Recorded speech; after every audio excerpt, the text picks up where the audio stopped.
ശ്രീകൃഷ്ണ ജ്യോതിഷാലയത്തേക്ക് ഏവർക്കും സ്വാഗതം. ഞാൻ ജ്യോത്സ്യൻ വിജയൻ കുട്ടു. അതായത് ഇപ്പോൾ ഇവിടെ പറയുന്നത് ഈ വർഷത്തെ, അതായത് 2024 ഏപ്രിൽ മാസത്തെ വിഷുഫലം, അതായത് 1199 ആണ്ട് ഉള്ള വിഷുഫലമാണ് പറയുന്നത്. 1199 ആണ്ട് മലയാള വർഷം, അതുപോലെ തന്നെ 2024 ഇംഗ്ലീഷ് വർഷം. ഇതിലത്തെ വിഷുഫലമാണ് ഇപ്പോൾ പറയാൻ പോകുന്നത്. വിഷുഫലത്തിൽ കുംഭശനി, അതായത് കുംഭൻ രാശിയിൽ സഞ്ചരിച്ചുകൊണ്ടിരിക്കുന്ന ശനി, മേടവ്യാഴം, മേടൻ രാശിയിൽ സഞ്ചരിച്ചുകൊണ്ടിരിക്കുന്ന വ്യാഴം, കൊല്ലവർഷം 1199 മീനമാസം 31, അതായത് മീനമാസം 31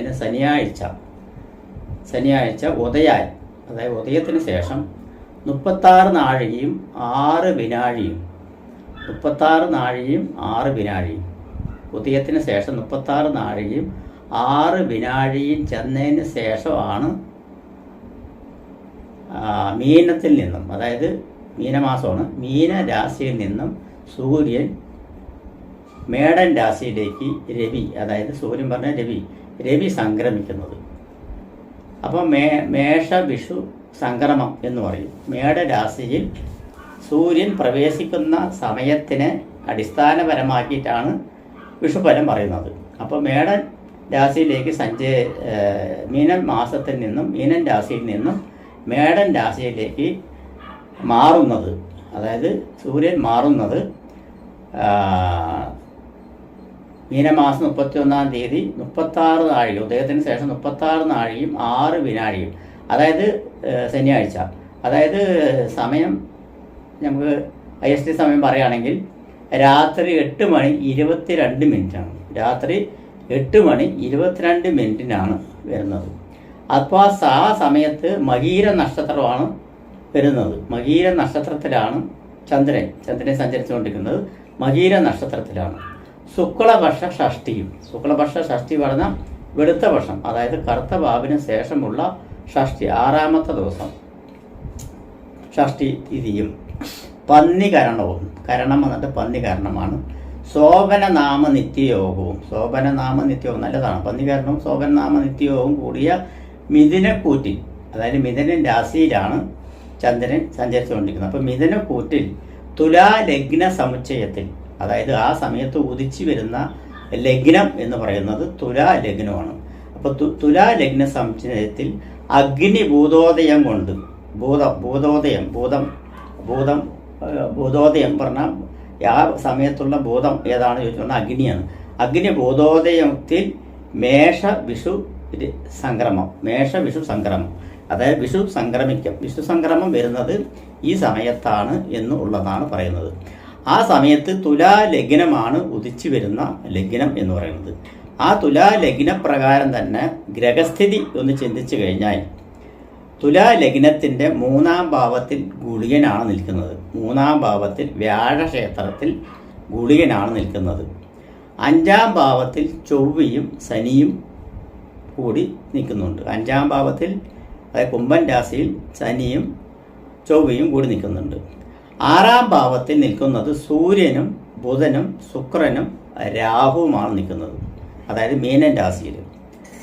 മേടൻ രാശിയിൽ 7-ാം ഭാവത്തിൽ നിൽക്കുന്നത് വ്യാഴമാണ്. 9-ാം ഭാവത്തിൽ മിഥുനൻ രാശിയിൽ നിൽക്കുന്നത് ചന്ദ്രനും.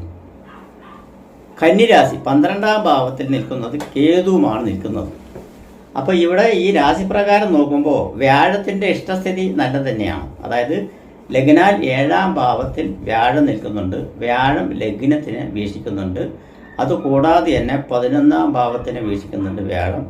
അതുകൂടാതെ 3-ാം ഭാവത്തിനെയും വീക്ഷിക്കുന്നുണ്ട് വ്യാഴം വീക്ഷിക്കുന്നത് പറഞ്ഞാൽ ദൃഷ്ടി ചെയ്യുന്ന ഓരോരോ ദിക്കുകളിനെ പറയുന്നത് 11-ാം ഭാവത്തിലേക്കും അതുപോലെ ലഗ്നത്തിലേക്കും 3-ാം ഭാവത്തിലേക്കും ദൃഷ്ടി ചെയ്യുന്നുണ്ട്.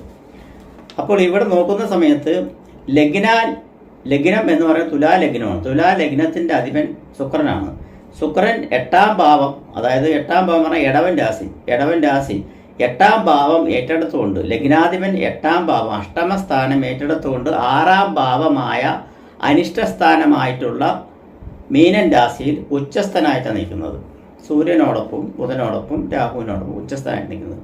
അപ്പോൾ എന്താണെന്ന് വെച്ച് പറഞ്ഞാൽ ലഗ്നാധിപൻ അഷ്ടമസ്ഥാനം നാശസ്ഥാനമാണ്. സർവപ്രണാസോ വിപദോ അപവാദോ കേതുപ്രദേശോ മരണസ്യ ദാസ മടാദ്യം ഗതാച്ച വിഘ്ന എന്നാണ് പറയുന്നത്. അപ്പോൾ എന്താ വെച്ചാൽ സർവപ്രണാസോ, അപ്പോൾ സർവ്വവസ്തുക്കളുടെയും നാശങ്ങൾ ഉണ്ടാകും എന്നൊക്കെയാണ് ഈ പറയുന്നത്. അതായത് സർവ്വവസ്തുക്കളുടെയും നാശങ്ങൾ, അപമാനങ്ങൾ, അതായത് ഭൂമിക്ക് ദോഷങ്ങൾ വരുന്നതൊക്കെയാണ് പറയുന്നത്. ഭൂമി കാരകനായിട്ടുള്ള ഗ്രഹം ലഗ്നാൽ 5ാം ഭാവത്തിൽ നിൽക്കുന്നുണ്ട്. അതുപോലെ തന്നെ ലഗ്നാധിപൻ്റെ 12ാം ഭാവത്തിലാണ് ഭൂമികാരകനായിട്ടുള്ള ചൊവ്വ നിൽക്കുന്നത്. ലഗ്നാധിപൻ തന്നെ അഷ്ടമസ്ഥാനം ഏറ്റെടുത്തുകൊണ്ട് 6ാം ഭാവത്തിൽ നിൽക്കുന്നുണ്ട്. മത്സ്യരാശിയിലാണ് നിൽക്കുന്നത്. മത്സ്യരാശി പറഞ്ഞാൽ അത് മത്സ്യരാശി പറഞ്ഞാൽ മീനൻ രാശി ജലരാശിയും കൂടിയാണ്. അപ്പോൾ ജലരാശിയും കൂടി ആയിരിക്കുന്ന കാരണം കൊണ്ട് അവിടെ കൂടെ നിൽക്കുന്നത് സൂര്യനും ബുധനും, അതായത് ബാധകാധിപനും അതായത് 11ാം ഭാവാധിപനും ബാധകാധിപനുമായിട്ടുള്ള സൂര്യൻ 6ാം ഭാവത്തിൽ നിൽക്കുന്നുണ്ട്. അതുപോലെ തന്നെ 9ാം ഭാവാധിപനും 12ാം ഭാവാധിപനുമായിട്ടുള്ള ബുധൻ നീചം പിടിച്ച് നിൽക്കുന്നുണ്ട്. നീചഭംഗ രാജയോഗം ഉണ്ട് താനും. അതുപോലെ തന്നെ രാഹു നിൽക്കുന്നുണ്ട് ശുക്രൻ്റെ കൂടെ. അപ്പോൾ ലഗ്നാധിപൻ അഷ്ടമസ്ഥാനം ഏറ്റെടുത്തുകൊണ്ട് 6ാം ഭാവത്തിൽ നിന്ന് കഴിഞ്ഞു പറഞ്ഞാൽ രോഗാധിക്യങ്ങൾ ഉണ്ടാകും. ഭൂമിയിൽ ജീവിക്കുന്നവർക്ക് രോഗാധിക്യങ്ങൾ ഉണ്ടാകും.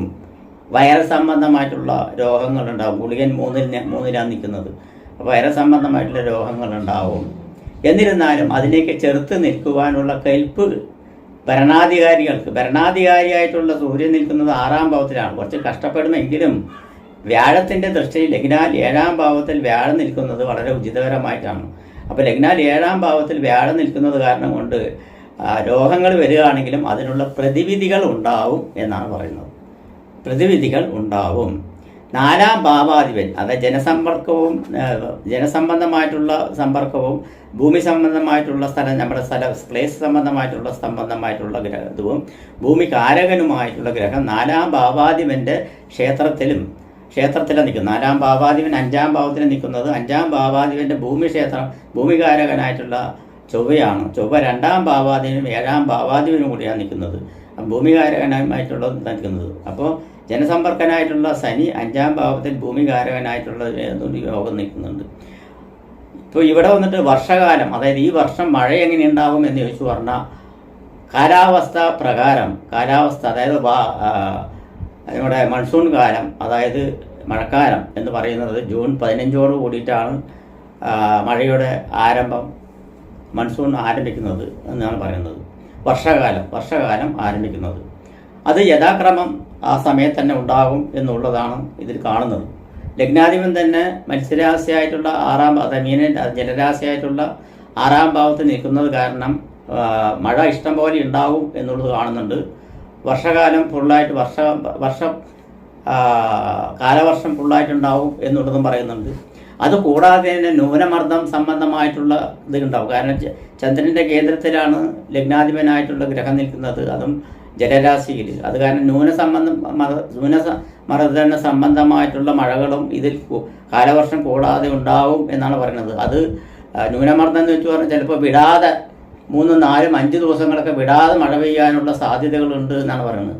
ചുരുക്കി പറയുകയാണെങ്കിൽ പ്രളയ സാധ്യതയെല്ലാം ഉണ്ടാവും എന്നാണ് പറയുന്നത്. ജലപ്രളയമൊക്കെ ഉണ്ടാവും എന്നാണ് പറയുന്നത്. മേടൻ രാശിയിൽ വ്യാഴം നിൽക്കുന്നത് കാരണം കൊണ്ടും ജലരാശിയിൽ ലഗ്നാധിപൻ അഷ്ടമസ്ഥാനം ഏറ്റെടുത്ത് നിൽക്കുന്ന കാരണം കൊണ്ടും പ്രളയത്താൽ വന്നിട്ട് ബുദ്ധിമുട്ടുകൾ ഉണ്ടാകും. പക്ഷേ അതിനുള്ള പരിഹാരങ്ങളൊക്കെ പെട്ടെന്ന് തന്നെ ചെയ്യാനുള്ള മുൻകൂട്ടലുകൾ എല്ലാം ഉണ്ടാവും. കാരണം വ്യാഴത്തിൻ്റെ ദൃശ്യം ലഗ്നത്തിലേക്ക് വരുന്നുണ്ട്. അത് കാരണം കൊണ്ട് അങ്ങനെയെല്ലാം ഉണ്ടാവും എന്നുള്ളതാണ് പറയുന്നത്. അപ്പോൾ അങ്ങനെയൊക്കെ ആണെങ്കിലും രോഗാധിക്യ സംബന്ധമായിട്ടുള്ള ഇത് വന്നിട്ടുണ്ട്. ഗവൺമെൻറ് സംബന്ധമായിട്ടുള്ള ലെവലിൽ നോക്കുന്ന സമയത്ത് ഗവൺമെൻറ് കാരകനായിട്ടുള്ള ഗ്രഹം 6ാം ഭാവത്തിലാണ്. അപ്പോൾ ഗവൺമെൻറ്റിന് ഭയങ്കര ബുദ്ധിമുട്ടുകളും കാര്യങ്ങളൊക്കെ ഉണ്ടാകും. ചെറുത്ത് നിൽക്കാൻ ബുദ്ധിമുട്ടുകൾ ഉണ്ടാവും. അതുപോലെ തന്നെ ധനസംബന്ധമായിട്ടുള്ള പ്രശ്നങ്ങളുണ്ടാവും. ഫൈനാൻസ് സംബന്ധമായിട്ടുള്ള പ്രശ്നങ്ങളുണ്ടാവും. ഭരണാധികാരികൾക്ക് ഭയങ്കര ബുദ്ധിമുട്ടുകളുണ്ടാവും എന്നൊക്കെയാണ് ഈ വിഷുഫലത്തിൽ പറയുന്നത്. എന്നിരുന്നാലും അതിനെല്ലാം തരണം ചെയ്ത് കൊണ്ടുപോകാനുള്ള കഴിവ് ഉണ്ടാകും എന്നുള്ളതും വ്യാഴൻ 7ാം ഭാവത്തിൽ വ്യാഴൻ ഇഷ്ടസ്ഥാനത്തിൽ വന്ന് നിൽക്കുന്നത് വളരെ ഭാഗ്യമായിട്ടാണ് കാണുന്നത്. അത് കാരണം കൊണ്ട് തന്നെ എന്തുതന്നെ വന്നാലും അതിനുള്ള പ്രതിവിധികൾ ഉണ്ടാവും എന്നാണ് പറയുന്നത്. അപ്പോൾ ഇങ്ങനെയാണ് വിഷുഫലം വരുന്നത്. അപ്പോൾ വിഷുഫലത്തിൽ നമുക്ക് ഓരോ നക്ഷത്രക്കാർക്കുള്ള ഫലം എങ്ങനെയുണ്ട് എന്ന് നോക്കാം. അതായത് തിരുവാതിര നക്ഷത്രക്കാർക്കും ഈ വിഷുഫലം വരുന്നുണ്ട് എന്നുള്ളതാണ് പറയുന്നത്. അതായത് മകീരത്തിന്റെ അപ്പുറത്തും ഇപ്പുറത്തുമുള്ള നക്ഷത്രമാണ് പറഞ്ഞത്. അത് തൊട്ട നക്ഷത്രമായിട്ടുള്ള മകീരത്തിന് തൊട്ട നക്ഷത്രമാണ് തിരുവാതിര. അപ്പോൾ തിരുവാതിര നക്ഷത്രക്കാർക്കും ഈ പ്രശ്നം വരുന്നുണ്ട് എന്നുള്ളതാണ് പറയുന്നത്. അതായത് വിഷുഫലം വരുന്നുണ്ട്. മകീര നക്ഷത്രത്തിലാണ് ഏറ്റവും കൂടുതലായിട്ട് ബാധിക്കുന്നത് എങ്കിലും അതിന്റെ തൊട്ട് കിടക്കുന്ന മകീര നക്ഷത്രത്തിനും തിരുവാതിര നക്ഷത്രത്തിനും ഒട്ടിക്കിടക്കുന്നത് കാരണം കൊണ്ട് തന്നെ അതിന്റെ ഒരു പങ്ക് ഇവർക്കും വരുവാനുള്ള സാധ്യതയുണ്ട്. അതിനു വേണ്ടി ചെയ്യുന്ന പ്രധാനപ്പെട്ട വഴിപാടാണ് ഞാൻ പറഞ്ഞിരിക്കുന്ന തിരുവാതിര നക്ഷത്രമാണെങ്കിൽ മഹാദേവൻ തന്നെയാണ് തിരുവാതിര നക്ഷത്രം. മഹാദേവന് രുദ്രമന്ത്രങ്ങളാൽ അഭിഷേകം ചെയ്യുക. മഹാവിഷ്ണുവെങ്കിൽ മഞ്ഞപ്പട്ട്, തുളസിമാല, പാൽപായസ നിവേദ്യം എന്നിവ നടത്തുക. അല്ലാത്ത പക്ഷം ത്രികാല പൂജ, ഒരു ദിവസത്തെ പൂജ എന്നിവയും നടത്തുക. മഹാദേവന് രുദ്രാഭിഷേകം തന്നെ വളരെ ഉചിതപരമായിട്ടുള്ള പരിഹാരം എന്ന് തന്നെ പറയാം. അത് പ്രത്യേകപരമായിട്ടുള്ള രുദ്രാഭിഷേകമുണ്ട്, അല്ലാത്ത സാധാ ഇതുണ്ട്. അതിലേതാണെന്ന് വെച്ച് പറഞ്ഞാൽ നിങ്ങൾക്ക് അനായാസം വന്നിട്ട് ചെയ്യാനുള്ള സാധ്യതയുണ്ട്. തിരുവാതിര നക്ഷത്രക്കാർക്ക് വരവ് ചെലവ് നോക്കുന്ന സമയത്ത് വരവും 11 ചെലവ് 11 ഏറ്റവും ആ വരവ് ചെലവിൻ്റെ കണക്ക് നോക്കുന്ന സമയത്ത് തുല്യമായിട്ട് വരുന്നത് കാരണം കൊണ്ട് 11 രൂപ മുൻ ഭാണ്ഡാരത്തിൽ പ്രാർത്ഥിച്ചിടുകയും പിൻഭാണ്ഡാരത്തിൽ 11 രൂപ പ്രാർത്ഥിച്ചിടുകയും ചെയ്തു പറഞ്ഞാൽ വരവ് ചെലവ് കണക്കിൽ നിന്ന് കുറച്ചൊരു മിച്ചം വരുവാനുള്ള സാധ്യതകൾ ഉണ്ടാവും എന്നാണ് പറയുന്നത്. ഏതൊക്കെ വഴികളിൽ സൂക്ഷിക്കണമെന്ന് ആരോഗ്യ പ്രശ്നത്തിൽ വളരെ സൂക്ഷിക്കേണ്ടതായിട്ടുള്ള സാധ്യത കാണുന്നുണ്ട്. കഫക്കെട്ട് സംബന്ധവും ജലദോഷ സംബന്ധമായിട്ടുള്ള പ്രശ്നങ്ങൾ ഇടയ്ക്കിടയ്ക്ക് വരുവാനുള്ള സാധ്യതയുള്ള തിരുവാതിര നക്ഷത്രക്കാർക്ക് ഇങ്ങനെയുള്ള പ്രശ്നങ്ങൾ ഉണ്ടാകാനുള്ള സാധ്യതയുണ്ട്. ആരോഗ്യ പ്രശ്നം, അതുപോലെ തന്നെ കൈകാൽ മുട്ടുകൾ വേദന, അതുപോലെ തന്നെ വാദസംബന്ധമായിട്ടുള്ള പ്രശ്നങ്ങൾ ഉണ്ടാവുക, അതുപോലെ തന്നെ ഉഷ്ണ സംബന്ധമായിട്ടുള്ള രോഗങ്ങൾ ഉണ്ടാവുക എന്നിവയെല്ലാം ഉണ്ടാവും. അതിന് വേണ്ടിയിട്ടാണ് ഉള്ള പരിഹാരങ്ങളാണ് പറയുന്നത്. പറ്റുമെങ്കിൽ ഒരു മൃത്യുഞ്ജയ ഹോമം ഭവനത്തിൽ വെച്ച് ചെയ്യുന്നത് നല്ല ഉത്തമമായിട്ടാണ് കാണുന്നത്. അതുപോലെ തന്നെ അല്ലാത്ത പക്ഷം മാസം ശിവക്ഷേത്രത്തിൽ മൃത്യുഞ്ജയ ഹോമം നടത്തി അതിൻ്റെ പ്രസാദം 3 ദിവസം കഴിക്കുക. ഭക്തിയോടുകൂടി കുളി കഴിഞ്ഞ് പ്രാർത്ഥിക്കുക. മഹാദേവൻ്റെ സ്തുതികളും പാരായണങ്ങളും ജപിക്കുക. രുദ്രമന്ത്രങ്ങൾ ഉപയോഗിച്ച് പാരായണം ചെയ്യുക എന്നിവയെല്ലാം ചെയ്യുന്ന പക്ഷം ദോഷാധിക്യങ്ങൾ പറയും. തൊഴിലിൽ വളരെ ശ്രദ്ധിക്കണം എന്നുള്ളതാണ് പറയുന്നത്. തൊഴിലിൽ പരാജയ ഭീതി ചിലപ്പോൾ നേരിടേണ്ടി വരും. കസ്റ്റമറിൽ നിന്നും ചിലപ്പോൾ അപമാനങ്ങളെല്ലാം വന്നു ചേരുവാനുള്ള സാധ്യതയുണ്ട്. അത് പ്രത്യേകം ശ്രദ്ധിക്കണം. കസ്റ്റമർ ചിലപ്പോൾ നഷ്ടപ്പെടുവാനുള്ള സാധ്യതകൾ കാണുന്നുണ്ട്. അതുപോലെ കസ്റ്റമർ എന്ന് പറയുമ്പോൾ ബിസിനസ് ചെയ്യുന്നവർക്കാണെങ്കിൽ അത് കസ്റ്റമറായിട്ട് വരും. അതേസമയത്ത് ഗവൺമെൻറ് സംബന്ധമായിട്ട് ജോലികൾ ചെയ്യുന്നവർക്കാണെങ്കിൽ മേലധികാരികളോട് സഹാരങ്ങൾ മറ്റുള്ള കാര്യങ്ങളെല്ലാം വന്നു ചേരുവാനുള്ള സാധ്യതകളുണ്ട്. അതുപോലെ തന്നെ സേനാധിപത്യം വഹിക്കുന്നവരാണെങ്കിൽ അവരുടെ മേലധികാരികളോട് അതായത് സഹാരങ്ങൾക്കും അതുപോലെ തന്നെ മുറവിളികൾക്കും അബദ്ധങ്ങൾ പറ്റിയതിനുള്ള ശിക്ഷ നടപടികളും എല്ലാം ഉണ്ടാവും എന്നാണ് പറയുന്നത്. സേനാധിപത്യം വഹിക്കുന്നവർക്കെല്ലാം വളരെ സൂക്ഷിച്ച് ചെയ്യേണ്ട കാര്യങ്ങളാണ്. ആപത്തുകൾക്കെല്ലാം നേരിടേണ്ടി വരുന്ന സമയമാണ് എന്നുള്ള പറയുന്നത്. എന്നിരുന്നാലും വളരെ സൂക്ഷിച്ച് കൈകാര്യം ചെയ്യുകയാണെങ്കിൽ ദോഷാധിക്യം കുറഞ്ഞു വരും. ഞാൻ ഈ പറഞ്ഞിരിക്കുന്ന 2 മഹാദേവൻ്റെയും മഹാവിഷ്ണുവിൻ്റെയും പരിഹാരങ്ങൾ ചെയ്യുന്ന വർഷം ദോഷാധിക്യങ്ങൾ കുറഞ്ഞു വരും. ഭാര്യ ഭർത്ത കലഹങ്ങൾ ഒഴിവാക്കാൻ പല വിധത്തിലുള്ള ശ്രമങ്ങൾ നടത്തണം എന്നാണ് പറയുന്നത്. ഭാര്യ ഭർത്ത തിരുവാതിര നക്ഷത്രക്കാർക്കാണെങ്കിൽ ഭാര്യ ഭർത്ത കലഹം ഉറപ്പായിട്ടുണ്ടാവും. ഭാര്യ ഭർത്ത കലഹം വന്നിട്ട് വളരെ ശ്രദ്ധിച്ച് അവരവർ ഒഴിഞ്ഞു കൊടുത്ത് പോവുകയാണെങ്കിൽ കുറേയേറെ പ്രതികളുണ്ട്. അത് കാരണം കൊണ്ട് തന്നെ സന്താനങ്ങൾ മൂലം പ്രശ്നങ്ങൾ ഉണ്ടാകാനുള്ള സാധ്യതകൾ കുടുംബത്തിലുണ്ട്. കുടുംബത്തിൽ മനസമാധാനം നഷ്ടപ്പെടുവാനുള്ള സാധ്യതയുണ്ട്. കുടുംബത്തിൽ ഐശ്വര്യ അഭിവൃദ്ധിയും കുറയാനുള്ള സാധ്യതയുണ്ട്. അതിനു വേണ്ടി തന്നെ മഹാവിഷ്ണു പ്രീതി ചെയ്യുന്നതും ഗുരുവായൂർ ദർശനമെല്ലാം വളരെ ഉചിതപരമായിട്ടാണ് കാണുന്നത്. പറ്റുമെങ്കിൽ ഗുരുവായൂർ ദർശനമെല്ലാം പോയി ചെയ്തിട്ട് വരുന്നത് വളരെ ഉചിതമായിട്ടുള്ള കാര്യമാണ്. പുരാതനപരമായിട്ടുള്ള ശിവക്ഷേത്രമാണ് നിങ്ങൾ തിരഞ്ഞെടുക്കേണ്ടത് ഇതിന് വേണ്ടിയിട്ടുള്ളത്. അതുപോലെ തന്നെ പുരാതനപരമായിട്ടുള്ള മഹാവിഷ്ണു ക്ഷേത്രമാണ് തിരഞ്ഞെടുക്കേണ്ടത്. ഗുരുവായൂരാണെങ്കിൽ പിന്നെ നോക്കേണ്ട ആവശ്യമില്ല. അത് വളരെ ഉചിതപരമാണ്. അവിടെ പോയിട്ട് ഒരു പ്രത്യേകപരമായിട്ട് ഒരു പാൽപ്പായസം നടത്തിയാലും ഒരു കളവം അല്ലെങ്കിൽ ഒരു പഴം പഞ്ചസാര എന്നിവ നടത്തിയാലും മതി എന്നുള്ളതാണ് പറയുന്നത്. അതുപോലെ മമ്മിയോട് പോയി തൊഴുന്നത് വളരെ ഉത്തമമായിട്ടാണ് കാണുന്നത്. വിദേശ സംബന്ധമായിട്ട് ജോലി ചെയ്യുന്നവരും വിദേശ സംബന്ധമായിട്ട് ജോലിക്ക് വേർപ്പെടുന്നവരെല്ലാം വളരെ ശ്രദ്ധിച്ച് കൈകാര്യം ചെയ്യണം. സിനിമാ മേഖലയിൽ പ്രവർത്തിക്കുന്നവർക്കും കായിക മേഖലയിൽ പ്രവർത്തിക്കുന്നവർ, കാരണം ഈ നക്ഷത്രത്തിൽ ഒരുപാട് കലാകായികന്മാരുണ്ട്, അവരെല്ലാം കുറച്ച് ശ്രദ്ധിച്ച് കൈകാര്യം ചെയ്യണം എന്നുള്ളതാണ് പറഞ്ഞു വരുന്നത്. ശ്രദ്ധിച്ച് കൈകാര്യം ചെയ്യുക പറഞ്ഞാൽ ശ്രദ്ധിക്കുക എന്നുള്ളത് തന്നെയാണ് ഇതിൻ്റെ പ്രത്യേകത.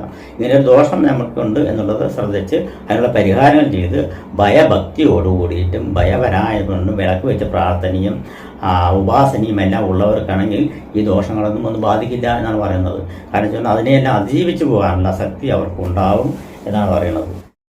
മന്ത്രങ്ങൾ പാരായണം ചെയ്യുകയും അവരവർ ഉദ്ദേശിക്കുന്ന അവരവരുടെ മൂർത്തിഭേദം അനുസരിച്ച് ശൈവ വൈഷ്ണവ ശക്തമായിട്ടുള്ള മന്ത്രങ്ങൾ ഉപാസന ചെയ്യുകയും ചെയ്തു കഴിഞ്ഞാൽ ദോഷാദിങ്ങളെല്ലാം കുറഞ്ഞു വരും. അതിനു വേണ്ടിയിട്ട് പറയുന്ന ഓരോരോ ദൈവാധീന കുറവ് വരുന്ന കാരണം കൊണ്ട് അങ്ങനെ വരുന്നത്. ദൈവാനുഗ്രഹം ഉണ്ടോടത്തോളം കാലം ഇങ്ങനെയുള്ള ബുദ്ധിമുട്ടുകളൊന്നും വരില്ല എന്നുള്ള പറയുന്നത്. അത് കാരണം കൊണ്ട് തന്നെ നിങ്ങൾക്ക് അങ്ങനെയുള്ള പാരായണം, മറ്റുള്ള കാര്യങ്ങൾ, ലളിത സഹസ്രനാമം, വിഷ്ണു സഹസ്രനാമം, ഗണപതി സ്തോത്രം, അതുപോലെ നവഗ്രഹ സ്തോത്രം എന്നീ അങ്ങനെയുള്ള പല മേഖലകളിലുള്ള പാരായണങ്ങളെല്ലാം ചെയ്തു കഴിഞ്ഞു പറഞ്ഞാൽ ഈ ദോഷാധിക്യത്തിൽ നിന്ന് തന്നെ മോചനം നേടാം. അതുപോലെ തന്നെ ഗവൺമെൻറ് സംബന്ധമായിട്ടുള്ള മേഖലയിൽ പ്രവർത്തിക്കുന്നവർക്കും ഈ ദോഷവശങ്ങളെല്ലാം വരുന്നതിനെല്ലാം ചെറുത്ത് നിൽക്കാൻ പറ്റും ഈ പരിഹാരങ്ങളിലൂടെ എന്നെ തീർച്ചയായും പറയാം. അതുപോലെ തന്നെ സിനിമാ മേഖലയിൽ പെട്ടിരിക്കുന്നവർക്ക് ദോഷം വരാതിരിക്കാൻ വേണ്ടി ഞാൻ പറഞ്ഞിരിക്കുന്ന പരിഹാരങ്ങളെല്ലാം വളരെ ഉചിതപരമായിട്ടുള്ള ഇതാണ് കാണുന്നത്.